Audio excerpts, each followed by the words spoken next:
네, 오늘은 빌립보서 4장 1절에서 9절까지의 말씀 함께 묵상하도록 하겠습니다. 빌립보서 4장 1절에서 9절까지의 말씀입니다. 자, 여러분이 한 절씩 교독하겠습니다.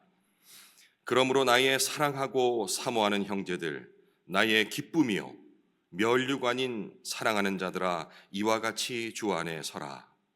내가 유오디아를 권하고 순두개를 권하노니 주 안에서 같은 마음을 품으라. 또 참으로 나와 멍에를 같이 한 네게 구하노니 복음에 나와 함께 힘쓰던 저 여인들을 돕고 또한 글레멘드와 그 외에 나의 동역자들을 도우라. 그 이름들이 생명책에 있느니라. 주 안에서 항상 기뻐하라. 내가 다시 말하노니 기뻐하라. 너희 관용을 모든 사람에게 알게 하라. 주께서 가까우시니라.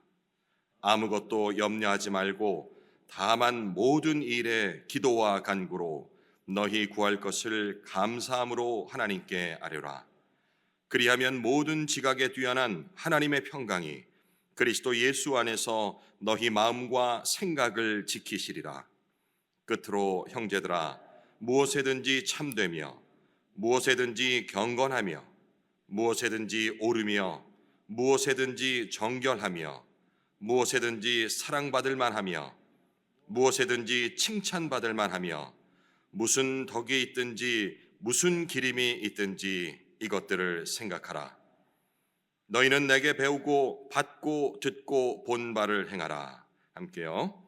그리하면 평강의 하나님이 너희와 함께 계시리라. 아멘. 네, 빌립보 교회의 그 현재 상황은 계속해서 우리가 얘기를 했기 때문에 어떤 상황인지 다시 말씀드리지는 않겠습니다.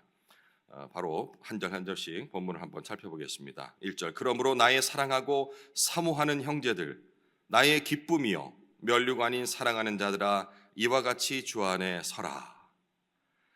바울이 지금 빌립보 교인들에게 반복적으로 지금 이렇게 사랑하는, 사랑하고 사모하는 이런 그 단어를, 호칭을 사용하면서 아주 친밀감을 극대화하고 있죠.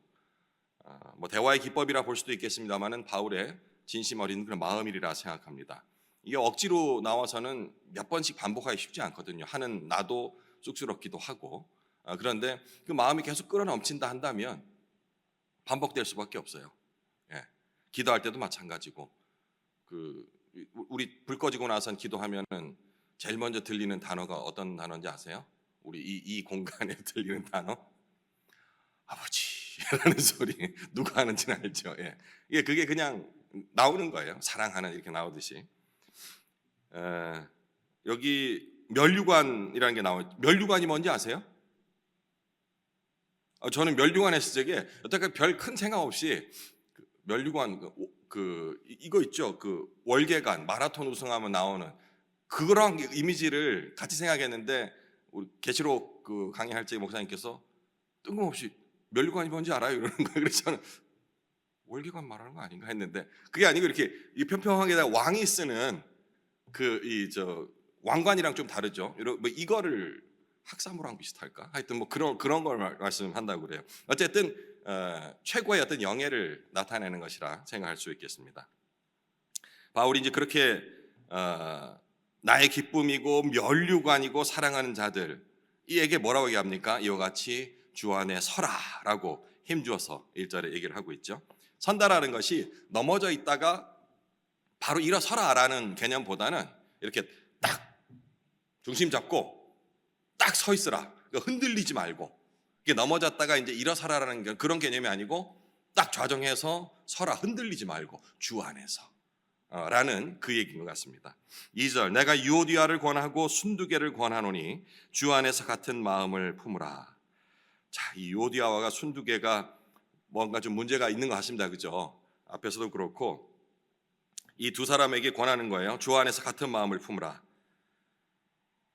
바울과 함께 이 빌립보에서 같이 사역을 했던 그 중심 인물들입니다. 그런데 지금 갈등을 하고 있는데 왜 갈등을 했을까라는 부분, 이제 엊그제 그 순장 모임에서도 잠깐 질문하기도 하고 그다음 스스로 얘기하기도 했는데 찾아봤죠. 그런데 성경에는 왜 갈등했는지는 나와 있지는 않더라고요. 그냥 갈등했다라고만 되어 있어서 그리고 왜 갈등했을까 한번 나름 생각을 해봤어요. 여러분은 어떻습니까? 교회 안에서 한 두 여인이 막 갈등을 하고 있어요. 이게 부드럽게 표현했지만 뭐 싸웠다는 얘기가 되겠죠. 왜 싸웠을까요? 교회 안에서 싸웠다고 그러는데 흔히 이 성경 안에서 어떤 다툼이 일어났다 그러면 우리가 이제 그냥 1차원적으로 생각을 해요. 서로 욕심을 좀 내고 뭐 개인의 정욕이라든지 이런 걸로 인해 가지고 두 사람이 부딪혔을 것이다. 그리고 싸우는 모습은 교회 안에 좋지 않기 때문에 두 사람 다 별로 좋지 않아. 뭐 이런 식으로 쉽게 생각하고 넘어갈 수가 있는데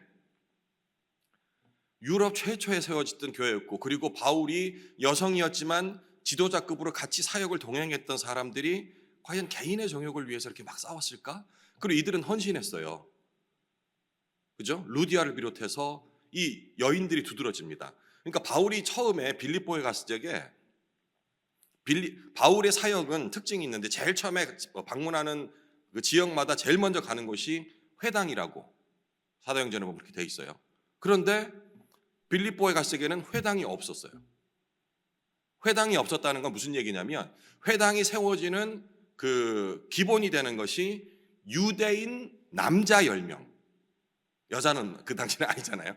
남자 10명이 있어야지 회당이 세울 수가 있는 거예요. 회당을 세울 수가 있는 거예요. 그러니까 회당이 없었다는 것은 거기에 유대인이 남자가 10명이 안 됐다는 얘기거든요.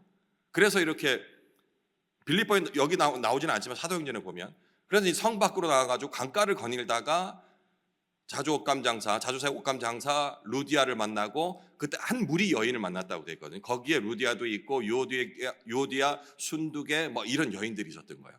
그러니까 거기서 이제 빌립보의 사역이 시작된 거거든요. 그랬다는 그 사람들이 자기 정욕을 위해서 자기 집을 기꺼이 내어줬던 사람들이 그 여인들이 그런 걸로 싸웠을 리는 없을 것 같아요. 아마 이제 주의를 하는데 바울이 가르쳐줬던 그 예수 그리스도의 삶과 이것들 실천함에 있어서 나름대로 아직은 자기 기준들이 좀 있었겠죠. 그러다 보니까 열심을 내다가 서로 어떻게 하면 더 우리 공동체를 유익할까 그리고 바울의 사역을 예수님의 사역을 하나님의 뜻을 잘 이루어낼까라는 것들로 의견 충돌이 있었지 않았을까. 저는 그 정도로 생각을 했습니다. 그런데 바울은 지금 이들에게 뭐라고 권면을 하냐면 주 안에서 같은 마음을 품으라 이렇게 돼 있어요. 이럴 수도 있잖아요.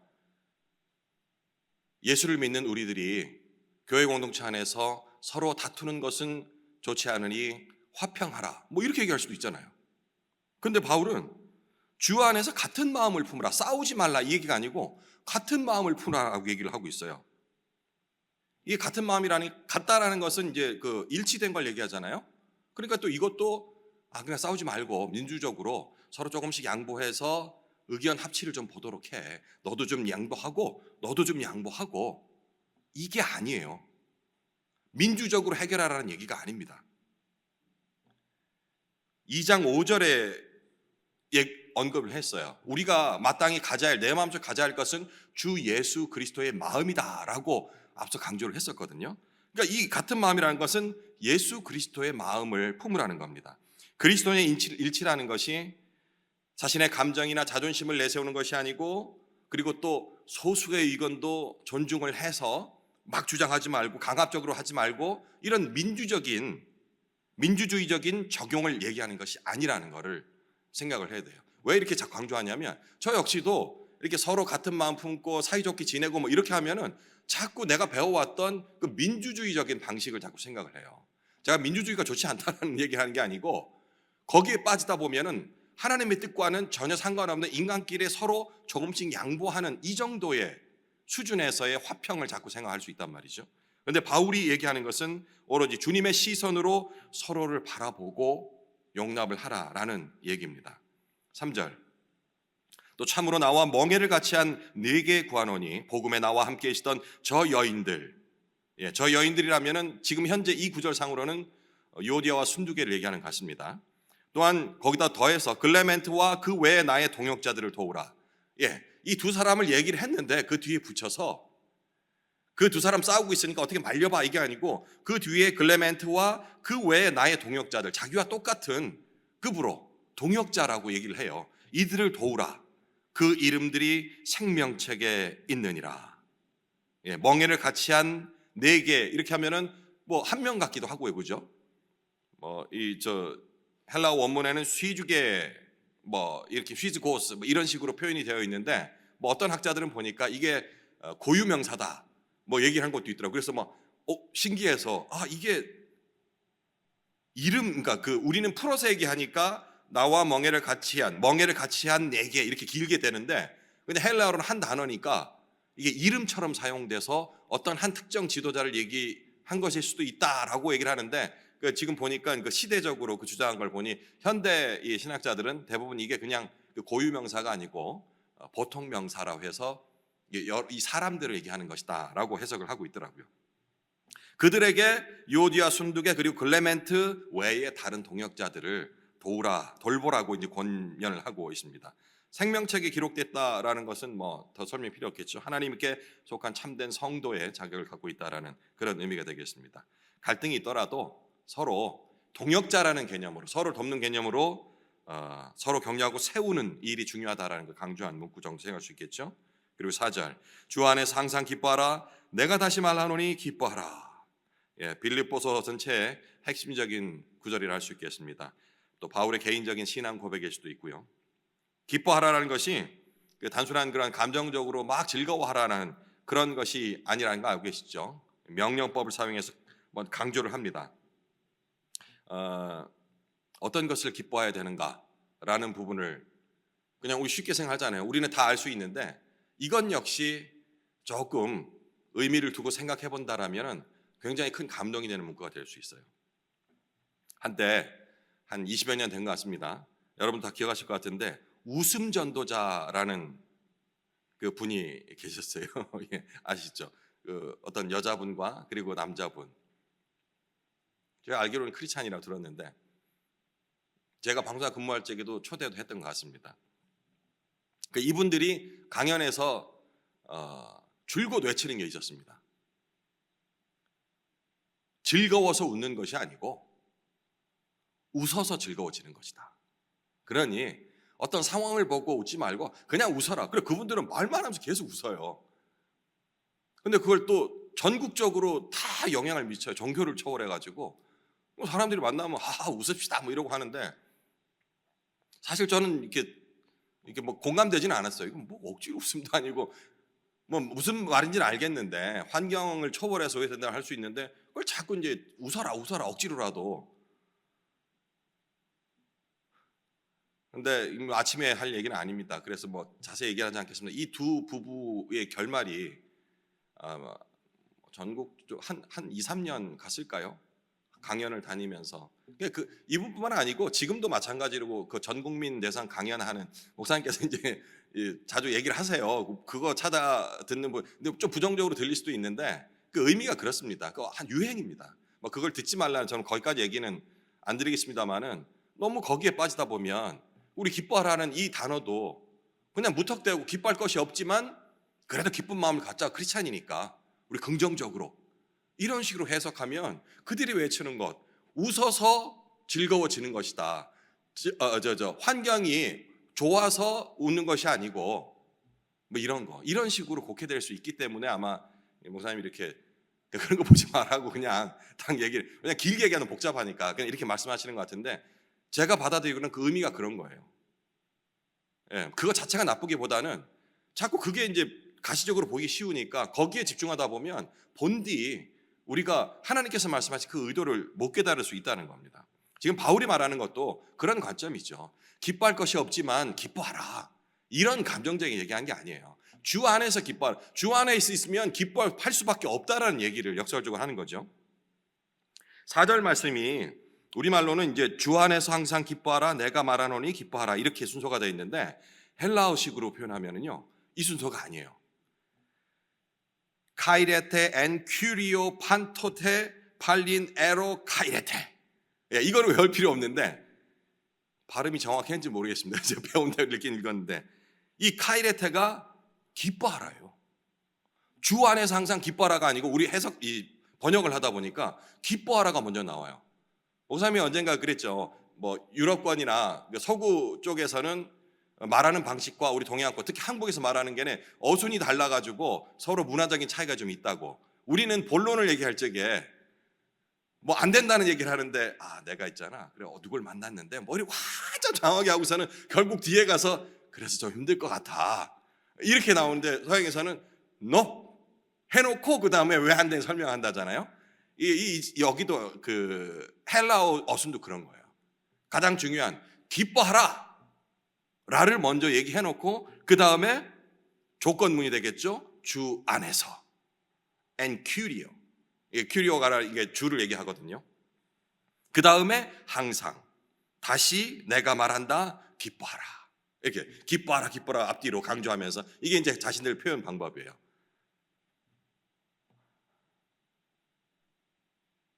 주 안에서, 기뻐하라, 주 안에서 항상 다시 내가 말한다 기뻐하라, 이게 어순이라는 점을 볼 적에 이 기뻐한다는 것을 먼저 강조하는 것이겠죠. 그런데 이 기뻐하라는 것을 어떤 조건에서 아무 뭐 변화 없더라도 그게 아니고 주 안에서, 주 안에서라는 그 in이라는 그 단어를 써서 들어가잖아요. 그러니까 뭐 때문에 뭐 이런 개념이 아니고 주 안에서라는, 이것도 의미가 좀 있을 것 같습니다. 현실의 그 슬픔과 불안을 극복하는 참된 기쁨을 외적인 것에서 찾으려 하지 말고, 그리고 또 억지로도 찾으려 하지 말고, 오직 주 안에 있는 나의 자신을 바로 직시할 적에 이런 기쁨들이 나올 수 있다는 얘기가 될 수 있겠습니다. 5절, 너희 관용을 모든 사람에게 알게 하라, 주께서 가까우시니라. 여기서 이 관용이라는 것은 여러분들 다 알고 계시는 뭐 온유하고 부드럽고 양보하고 타인의 허물을 잘 덮어줄 수 있는 그런 태도를 얘기를 하는 것입니다. 뭐 특별한 의미를 더 부여할 필요는 없을 것 같고요. 모든 사람에게 이런 태도를 보이라라고 권면을 하고 있는 거죠. 그리고 그 이유를 뒤에 문장 주께서 가까우시니라, 이러기 때문에 모든 관용을 사람들에게 교회 안뿐만 아니고 밖으로 알게 하라는 것인데, 이 주께서 가까우시다라는 표현이 두 가지 정도로 생각해 볼 수 있을 것 같아요. 재림이 임박했다라는 의미의, 그러니까 종말론적 의미의 문장일 수도 있고요. 주께서 가까우시니라, 혹은 주님의 임재가 이미 우리 곁에 있다, 가까운 곳에 있다, 시간적인 개념이 아니고 위치적인 개념, 그런 현재적인 의미로서 해석해도 될 것 같습니다. 뭐 두 가지 의미 다 결론적으로는 우리가 항상 준비된 삶을 살아야 된다라는 그런 해석을 가능할 수 있겠죠.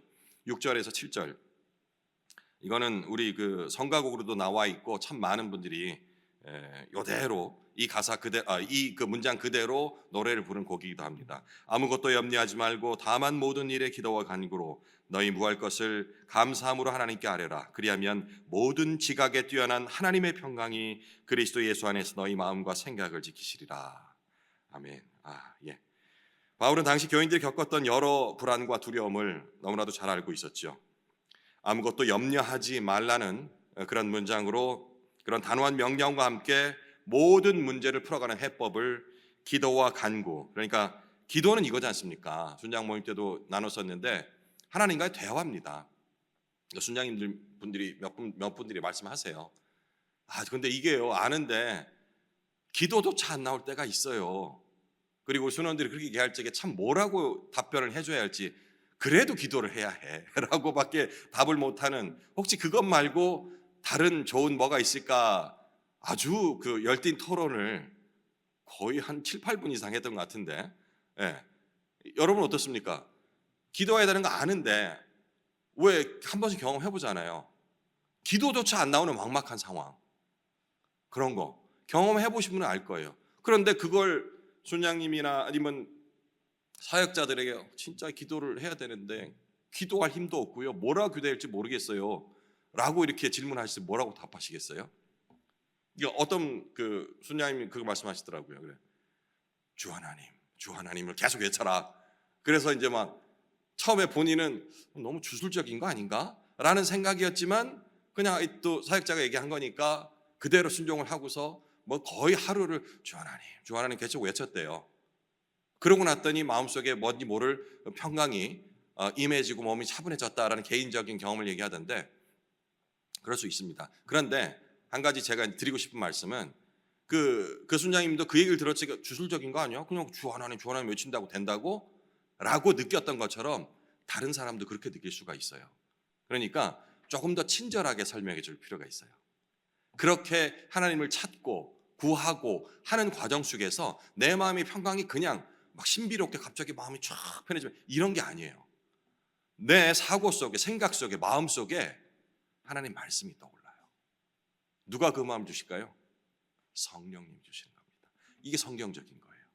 그래서 우리가 묵상을 하는 거예요. 내가 미처 이걸 다 기억하지도 못하고 뭐 연도도 잘 못 외우고 할지라도 성령님께서 우리 마음속에 그 지난 1년 전에 읽었던 몇 년 전에 읽었던 그 말씀이 구체적인 한 글자 한 글자 떠오르진 않더라도 그 마음속에 평강으로 임하는 겁니다. 확신으로 들어오는 것이죠. 그 과정을 얘기를 해줘야 돼. 안 그러면 뭐 되게 대단히 신비로운 것처럼 우리가 마치 방언을 하면 성령이 임한다. 그거는 현상이에요. 현상에 주목하면은 그 본질을 못 깨달을 수 있다는 점, 이것도 같이 설명을 해 주셔야 합니다. 8절 끝으로 형제들아 무엇이든지 참되며 무엇이든지 경건하며 무엇이든지 옳으며 정결하며 사랑받을 만하며 칭찬받을 만하며 덕이 있든지 기름이 있든지 이것들을 생각하라. 이게 이 고대 로마에서도 철학적인 용어이기도 해요.